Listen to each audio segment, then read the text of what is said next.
Hello,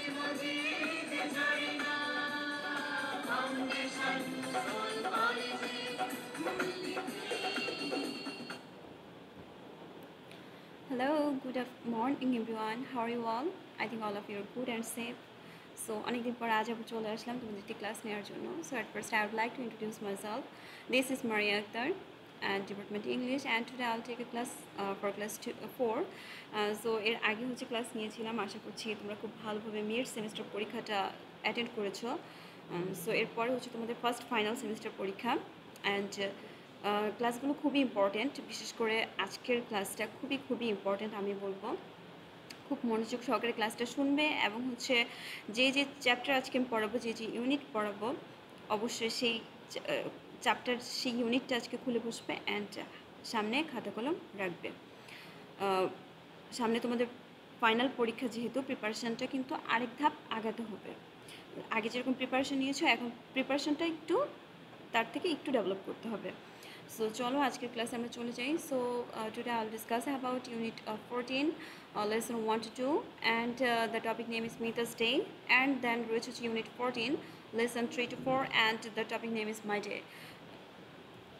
And আমরা আজকে কী শিখবো সেটা আজ এক নজর একটু দেখে নেই. At first we will learn about vocabulary and then fill in the blanks, then capital letter writing, then dialogue, then ordinal numbers, and the answer to the short questions. So আমি যেমনই বলেছিলাম যে আজকের ক্লাসটা খুবই ইম্পর্ট্যান্ট, অবশ্যই important হবে, and এটা একটা খুবই important chapter. So let's go. At first রয়েছে ইউনিট 14. দেখো, Mita's day, listen and say right, listen and say and then read. Okay, Mita is in class 4. Mita class 4-এ পড়ে বা 4র্থ শ্রেণীতে পড়ছে. She gets up at 6 o'clock. এখানে কি বলছে দেখো, মিতা হচ্ছে কি একটা মেয়ের নাম, তাই তো? তো মিতা একটা মেয়ের নাম যখন, এটা একটা নাউন, এবং যখন আমরা একে প্রোনাউন হিসেবে ইউজ করবো তখন তার প্রোনাউনটা হবে কি শি. ওকে, যখন আমরা যদি বলি Mita is in class 4, Mita gets up early in the morning, Mita washes her face, এটা কিন্তু শুনতে ভালো লাগবে না, তাই না? তো এই শুনতে ভালো লাগে না বলে আমরা তার জন্য একটা প্রোনাউন ইউজ করেছি, যেটা নাম হচ্ছে শি. এটা রিপ্লেসমেন্ট. ওকে, এটা রিপ্লেসমেন্ট হিসেবে আমরা শি ইউজ করেছি. সো আমরা দেখি she gets up at 6 o'clock. সে ঘুম থেকে উঠে কয়টা বাজে? গেট অর্থ উঠা. এবং আরেকটা জিনিস তোমাদের খুবই ইম্পর্টেন্ট, এটা তোমরা নোট করে রাখো, তা হচ্ছে যখনই এই যে দেখো শি অথবা হি হবে, এই যে সাবজেক্ট, এটাকে বলা হচ্ছে সাবজেক্ট, হি অথবা শি হবে, তখন কি হবে জানো? এই যে ভার্ব থাকবে না, তারপরে এই ভার্বের সাথে এস যোগ হবে. যখনই হি অথবা শি থাকবে সাবজেক্টে, তখনই ভার্বের সাথে এস অথবা ইএস যোগ হবে. That is universal. তোমরা এখন শিখবে, তোমার ক্লাস 10-এ তুমি যখন ইন্টারমিডিয়েটে চলে যাবে, তুমি যখন ভার্সিটি লেভেলে চলে যাবে, তখন পর্যন্ত তোমাকে এটা মনে রাখতে হবে. আই মিন, তোমার ব্রেনের মধ্যে এটা ঢুকিয়ে নাও. ওকে, এটা তোমাকে সবসময় মনে রাখতে হবে যে যদি হি অথবা শি হয়, থার্ড পারসন সিঙ্গুলার নাম্বার হয়, তাহলে ভার্বের পরে এস অথবা ইএস যোগ হবে. Okay, she gets up at 6 o'clock. সে ঘুম থেকে উঠে কয়টা বাজে? 6টা বাজে. শি ওয়াশেস, এই যে দেখো সবার সাথে এস যুক্ত হয়েছে, এখানে কিন্তু আমরা পড়ছি ওয়াশ, তারপরে এখানে কি হয়েছে? ইএস, এখানে হয়েছে এস যোগ, আর এখানে হচ্ছে ES. Okay, she washes her face. সে কী করে? ঘুম থেকে উঠে তারপরে সে মুখ ধোয়. She has breakfast at 7 o'clock. সে ব্রেকফাস্ট মানে কি? সকালের নাস্তা. সে সকালের নাস্তা খায় কয়ক্ষণ? সকাল 7টা বাজে. Then she brushes her teeth, এই যে ইয়েস. তারপরে সে কি দাঁত ব্রাশ করে কয়টায়? এখানে টাইম দেওয়া নেই. দেন শি মানে কি ব্রেকফাস্টের পরে সে দাঁত ব্রাশ করে. কেন? কারণ হচ্ছে কি রাতে সে ব্রাশ করে ঘুমায়, এজন্য সে সকালে ব্রেকফাস্টের পর দাঁত ব্রাশ করে. Then she goes to school at 9 o'clock. তারপর সে স্কুলে যায় কখন? 9টা বাজে. She walks to her school. সে কি ওয়াক্স টু হার স্কুল মানে হচ্ছে সে কোনো গাড়িতে চড়ে যায় না, সে হেঁটে যায়, এজন্য বলছে she walks to her school. Then রয়েছে she visits her grandmother at 3 o'clock. সে তার দাদি রয়েছে, সে দাদিকে সে দেখতে যায়, তাকে ভিজিট করতে যায় কখন? 3টা বাজে. Then Mita returns home at 5 o'clock. মানে স্কুল থেকে এসে তার দাদির কাছে যায়, তারপরে সে একদম বাড়ি ফিরে কয়টা বাজে? 5 o'clock-এ. তারপরে দেখো, complete the sentences with the time in numbers, use AM or PM. দেখো, Mita Gates up at which time? Mita কখন ঘুম থেকে উঠে? মিতা গেটস আপ অ্যাট এই যে 1 নাম্বার হচ্ছে 7 AM। Mita Gates up at 7 AM হবে না, সরি, এখানে 6 AM হবে। Okay, she has breakfast at, ওকে, এটা কিন্তু তুমি তোমার নিজের বেলাও লিখতে পারো, এজন্য আমি এটা লিখেছি। ওকে, এটা তুমি তোমার নিজের বেলা ইউজ করতে পারো, যে that I get up at 7 AM, I have my breakfast at 8:30 AM। দেন তারপর দেখো আমরা এখানে মিতার ব্যাপারে তুমি এখানে লিখবে। ওকে, সে কয়টা বাজে আসে, শি রিটার্নস হোম অ্যাট কত 5 o'clock, 5টায় ফিরে না। She visits her grandmother at 3 o'clock, অথবা 3 PM ও লিখতে পারো। এখানে আমরা AM এবং PM এর ব্যবহার শিখব। যখন 12টার পরে হচ্ছে PM, 12টার আগে হচ্ছে AM। Okay, she goes to school at when 9 AM। She has breakfast at কত, এখানে কত লেখা ছিল, ব্রেকফাস্ট কয়টা বাজে নেয় দেখি আমরা। ওকে, এখানে কোনো ব্রেকফাস্ট, ওকে 7 o'clock, ব্রেকফাস্ট নেয় হচ্ছে 7 o'clock-এ। ওকে, তারপরটা আমরা দেখি রাইট ট্রু আর false beside the following statements. Okay, give answer the false statements. Okay, এখানে দেখো রাইট ট্রু আর false beside the following statements, এখানে কি করতে হবে, ট্রু আর ফলস লিখতে হবে। এখানে আমি ট্রু যেটা ফলস যেটা লিখে দিয়েছি, এখানে তোমাদের কারেক্ট অ্যান্সারগুলো আমি দেখবো তোমরা লিখতে পারো কিনা। হ্যাঁ, মিতা রিডস ইন ক্লাস 4, এটি কি ট্রু না ফলস, মানে মিতা কি চতুর্থ শ্রেণীতে পড়ে নাকি না, ট্রু। ট্রু মানে কি সত্যি, আর ফলস মানে মিথ্যা। যদি মিথ্যা হয় তাহলে তোমাকে কি অ্যান্সার দিতে হবে। She takes breakfast at 6 o'clock, সে তার সকালের খাবার খায় 6টা বাজে, দ্যাটস ফলস। তো কারেক্ট অ্যান্সার কী হবে, কারেক্ট অ্যান্সার কী হবে 7 o'clock। She takes her breakfast at 7 o'clock। She goes to school by rickshaw, false. She walks to her school. She doesn't brush her teeth, false. She brushes her teeth. She washes her face, true. Then রয়েছে কি, she visits her grandmother at 3 o'clock, that's true.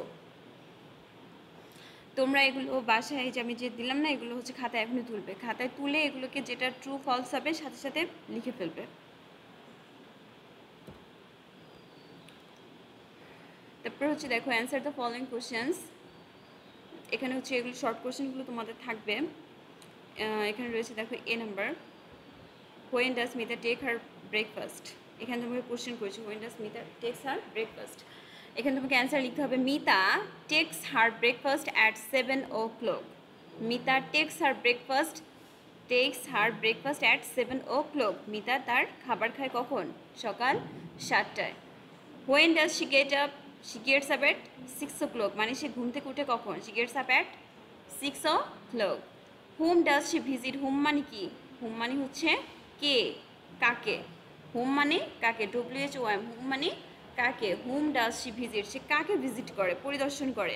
She visits her grandmother, মানে সে তার দাদিকে visit করে। When does Mita visits her grandmother, সে কখন তার গ্র্যান্ডমাদারকে ভিজিট করতে যায়, she visits her grandmother at 3 o'clock। Then when does she return home, she returns home at 5 o'clock। তোমরা কিন্তু তোমাদের যে প্যাসেজটা পড়ালাম, যে টেক্সট পড়ালাম, সেখান থেকে তোমরা কিন্তু আরও এরকম প্রশ্ন খুঁজে খুঁজে বের করতে পারো। যেমন হচ্ছে মিতার বয়স কত, তারপরে হচ্ছে মিতা কখন বাসায় ফিরে, এটা আমরা লিখেছি। তারপরে সে কিসে করে যায়, কিসে করে স্কুলে যায়, এভাবে কিন্তু তোমরা নিজেরাই কোশ্চেন তৈরি করতে পারো। তারপরে আমরা দেখি এখানে রয়েছে language focus, telling the time, use at with Times, school begins at 7 AM। ওকে, এখানে টেলিং দ্য টাইম, এখানে তোমাকে টাইম বলতে হবে। এই যে দেখো একটা পতাকা উঠানো রয়েছে, স্কুল বিগিনস মানে স্কুল শুরু হয় কয়টায়, স্কুল শুরু হয় হচ্ছে 7 AM-এ স্কুল শুরু হয়। তো স্কুল যখন শুরু হয় তখন এভাবে পতাকা ওঠানো হয় না, তো এখানে তোমাকে কী করতে হবে, টেলিং দ্য টাইম মানে সময় বলতে হবে, এই চিত্রটা দেখে সময় বলতে হবে যে স্কুল কখন শুরু হয়েছে। তারপর দেখো answer the questions about yourself, answer the questions about yourself, use complete sentences. Okay, answer the questions about yourself, এটা হচ্ছে এতক্ষণ আমরা জানলাম কি মিতার সম্পর্কে, তাই না, মিতার সম্পর্কে আমরা শর্ট কোশ্চেনগুলোর অ্যান্সার দিলাম। দেন তারপর হচ্ছে answer the questions about yourself, তোমার সম্পর্কে কিছু প্রশ্নের উত্তর দিতে হবে। ইউজ কমপ্লিট সেন্টেন্সেস মানে কি সম্পূর্ণ সেন্টেন্স বা বাক্য তোমাকে রচনা করতে হবে। So what time do you get up, তুমি কিন্তু এখানে লিখিতে পারবে না যে 6 o'clock, এখানে বলছি কি what time do you get up, তুমি কখন ঘুম থেকে উঠো। I get up at 6 o'clock, আমি 6টা বাজে ঘুম থেকে উঠি। এটাকে বলা হচ্ছে সম্পূর্ণ complete sentence.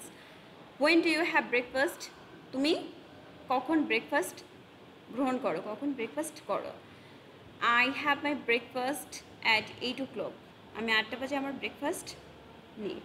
Then what time do you go to school, I go to school at 10 o'clock. Then when do you return home? I return home from school at 12 o'clock. What time do you go to bed? কখন তুমি বিছানায় যাও। I go to bed at 8 o'clock. আমি 8টা বাজে বিছানায় যাই। So এইভাবে তোমরা কমপ্লিট ওয়ার্ডগুলো কমপ্লিট একটা সেন্টেন্স তৈরি করার চেষ্টা করবে।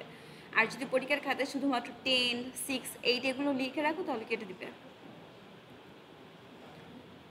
দেখো এরপরে রয়েছে বি নাম্বারে right short composition about your daily routine. এখানে কি করতে বলছে যে রাইট শর্ট কম্পোজিশন, আমরা এর আগে পড়েছি হচ্ছে কম্পোজিশন লাইক তোমাকে ওখানে আমরা যেমন একটা প্যাসেজ পড়লাম না, মিতার ব্যাপারে যে প্যাসেজটা পড়ছি, মিতার ব্যাপারে একটা কতগুলো ওয়ার্ডের আমরা কতগুলো একটা প্যাসেজ পড়েছি, সেখানে অনেকগুলো সেন্টেন্স ছিল। তো এইভাবে কতগুলো সেন্টেন্স দিয়ে তোমাকে নিজের সম্পর্কে একটা কম্পোজিশন লিখতে হবে। ওকে, এখানে দেখো right short composition about your daily routine, use your answers from activity A. আচ্ছা, অ্যাক্টিভিটি এতে আমরা গিয়ে দেখি। ওকে, এই যে দেখো অ্যাক্টিভিটি এ। সো এই যে ইনফরমেশনগুলো আমরা আমাদের নিজের সম্পর্কে দিলাম, এটা তোমরা ইউজ করবে কোথায়, হিয়ার। ওকে, এই যে দেখো এখানে যে তোমার নিজের সম্পর্কে বলতে বলছে, এখানে তোমরা অ্যাক্টিভিটি এ থেকে যা পেয়েছি সেটা তোমরা লিখবে। ফর এক্সাম্পল আই অ্যাম, তোমার নাম লিখবে। ওকে, পরের সাথে আমি দেখা দিচ্ছি। Then C number is pair work. Read your short composition to a partner. Is your information same or different? আগে আমরা কম্পোজিশন দেখে নিই। এখানে দেখো short composition about your self. My name is, তোমরা তোমাদের নামটা লিখবে। I get up early in the morning at about 6 o'clock, আমি খুব সকালে ঘুম থেকে উঠি এবং প্রায় এটা কি 6টা বাজে। I wash my face by the clean water, আমি কি পরিষ্কার পানি দিয়ে আমার মুখ ধৌত করি। Then I have or take my, এখানে আমি আই হ্যাভও বলতে পারো অথবা অর টেক। আমি আমার ব্রেকফাস্ট নেই হচ্ছে at 7 o'clock। Then I brush my teeth because I brush my teeth at night, কারণ হচ্ছে আমি রাতে আমার দাঁত ব্রাশ করি। So after breakfast I brush my teeth. I go to school at 9 o'clock, I go to school by rickshaw. তারপরে দেখো after school I return home at 2 PM, I visit my grand mother in the afternoon, I study regularly, I like to play games with my friends. So এখানে তুমি কিন্তু তোমার নিজের সম্পর্কে অনেক কিছু বলেছো, এটাই বলেছে যে write a short composition. So B নাম্বারটার অ্যান্সার আমরা পেয়ে গেলাম এখানে। তারপরে সি নাম্বার বলছে পেয়ার ওয়ার্ক। পেয়ার ওয়ার্ক মানে হচ্ছে তুমি এবং তোমার বন্ধু দুজনকে হচ্ছে শর্ট কম্পোজিশন তৈরি করতে হবে, that's called pair work. So এখানে তোমরা কম্পোজিশন তৈরি করবে, তুমি তোমার সম্পর্কে বলবে আর সে তার সম্পর্কে বলবে। সো তারপর বলছে যে is your information same or different, তারপরে দেখতে হবে যে তুমি যে ইনফরমেশন যে তথ্যগুলো দিয়েছো তোমার সম্পর্কে, এটা কি তোমার সেই বন্ধুর সাথে এক হয়ে গিয়েছে নাকি আলাদা, ডিফারেন্ট মানে আলাদা। সো আশা করছি খুব মনোযোগ সহকারে তোমরা ক্লাসটা শুনেছো এবং খুব ইম্পর্টেন্ট কিছু অ্যাক্টিভিটি তোমাদেরকে এখানে আমি দেখালাম। খুব ভালোভাবে ক্লাসটা মনোযোগ সহকারে দেখবে, হাতের লেখা পরিবর্তন করার চেষ্টা করবে, বেশি বেশি করে হ্যান্ড রাইটিং করবে, বেশি বেশি করে হ্যান্ড রাইটিং করবে, বেশি করে ভোকাবুলারি শিখবে, ওয়ার্ড শিখবে এবং হচ্ছে যে গ্রামার যে কিছু কিছু রুলস রয়েছে সেগুলো আমি বলে দিলাম, এগুলো হচ্ছে নোট করে রাখার চেষ্টা করবে এবং অবশ্যই অবশ্যই হাতের লেখাগুলো সুন্দরভাবে ক্লিন করবে, হাতের লেখা যেন কাটাকাটি না হয় সেটা ট্রাই করবে। সামনে তোমাদের ফার্স্ট ফাইনাল সেমিস্টার পরীক্ষা, এখানে আমি তোমাদের হোমওয়ার্ক দিয়ে দিলাম, এগুলো খুব ভালোভাবে করবে। ওই শর্ট কম্পোজিশনটা দিলাম, এটাই তোমাদের হোমওয়ার্ক। আর বাসায় আব্বু আমার কথা শুনবে, বেশি বেশি কার্টুন দেখবে না। So thank you so much for joining me, খুব ভালো থাকবে।